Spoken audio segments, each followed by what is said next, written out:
A man was digging in his garden when he made a discovery that sent him straight to the cops. As he digs into the ground with the beaming sunshine overhead, Dom Lowe notices that something is amiss in his back garden. It turns out that there's a strange void under the earth, filled with all sorts of historic objects. Then when his son passes him an even stranger looking item from deep within the hole, Dom realizes that something is seriously wrong, and he immediately calls the cops. Before we get started, take a moment to please subscribe to our channel, leave us a comment, and give us a like. Gardening is an incredibly popular pastime, and it's not hard to see why. After all, not only can it have tangible benefits for anybody who grows their own herbs and vegetables, but it's also a great way to relax. In fact, studies have shown that gardening can even help in combating depression and anxiety. And in April 2018, Dom Lowe decided to partake in a little gardening himself. Lowe originally hails from Los Angeles, but now lives close to Bristol, England, where he worked as the managing director of a local brewery before retirement. Dom had decided to take advantage of the good weather and do some work on the yard with some help from his son John.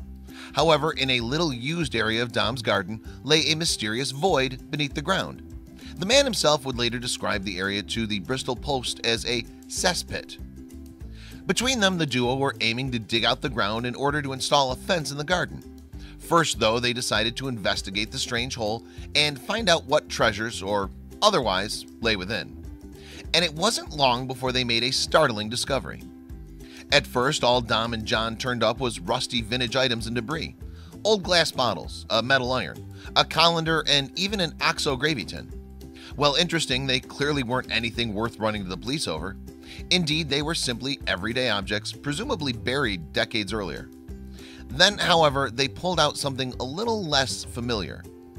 Yes, John handed his father an object that looked scarily like a fin from the tail end of a bomb, although the younger Lowe didn't recognize it at first. So he went back into the hole and pulled up something even more alarming. Specifically, John had retrieved what appeared to be an intact, unexploded bomb from the Lowe's garden. Furthermore, this item likely hailed from the Second World War. After all, Bristol was fifth on the list of Britain's most bombed cities during the conflict. Luftwaffe pilots had used the River Avon by moonlight to find their way there. In the months from November 1940 to April 1941, 6 huge bombing raids and 77 smaller air raids took place in Bristol, killing 1,929 people. A further 1,303 victims suffered notable injuries, and a total of 697 people were pulled out of the rubble of the city. The first major bombing raid occurred on November 24, 1940, with 12,000 incendiary explosives falling on Bristol as the result of German planes. In that one event, 207 people lost their lives, with several of the city's old places of worship on the receiving end of the onslaught.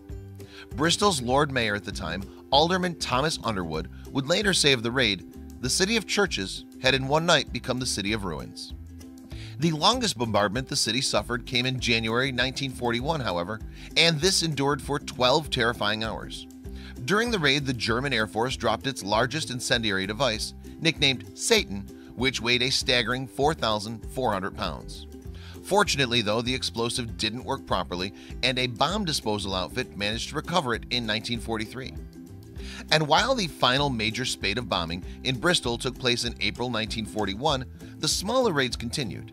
Indeed, these aerial attacks didn't end until May of 1944, just over a year before the conclusion of World War II. All in all, more than 89,000 Bristolian buildings were damaged during the conflict, with over 81,000 homes totally eradicated. Even with that in mind, however, the Lowes may have been surprised when they pulled the explosive from the ground. John didn't know what it was, but then I said, "That looks like part of a bomb to me," Dom told the Bristol Post. He handed it over right away. However, Dom also noted that the pair didn't panic, at least not at first. But when the dad placed the bomb on the fence that they were building, it fell off. He and John then instinctively dived for cover, presumably in case the impact triggered some long dormant mechanism in the device. Fortunately, though, the bomb didn't go off. Instead, it lay quietly on the ground.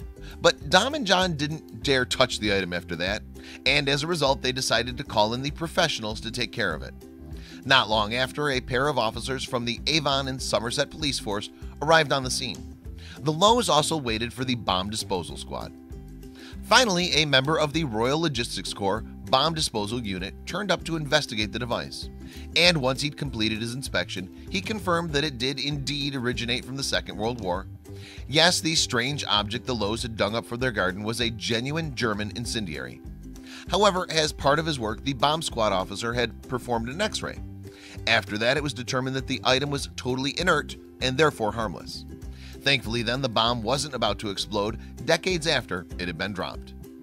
And according to the Royal Logistics Corps member, World War II era German planes would add insult to injury during raids by launching these kind of inert devices after they've completed their initial bombing runs. He said they dropped empty ones amongst the live ones to hinder cleanup operations, Dom told the Bristol Post. Once it had been confirmed that the bomb was safe, however, officers allowed the Lowes to keep their astonishing find. Indeed, to say it's a memorable souvenir of their afternoon in the garden would be something of an understatement. But while it's not every day that you find an unexploded bomb in your garden, thankfully for all involved in this story, this particular slice of wartime history wasn't about to put anyone in mortal danger. Instead, it's simply a tangible reminder of the horrors of conflict and an experience that the Lowes likely won't forget anytime soon. Check out these other videos from Let Me Know. If you haven't made the move to subscribe to our channel, all you need to do is click on that red subscribe button. Thank you for watching.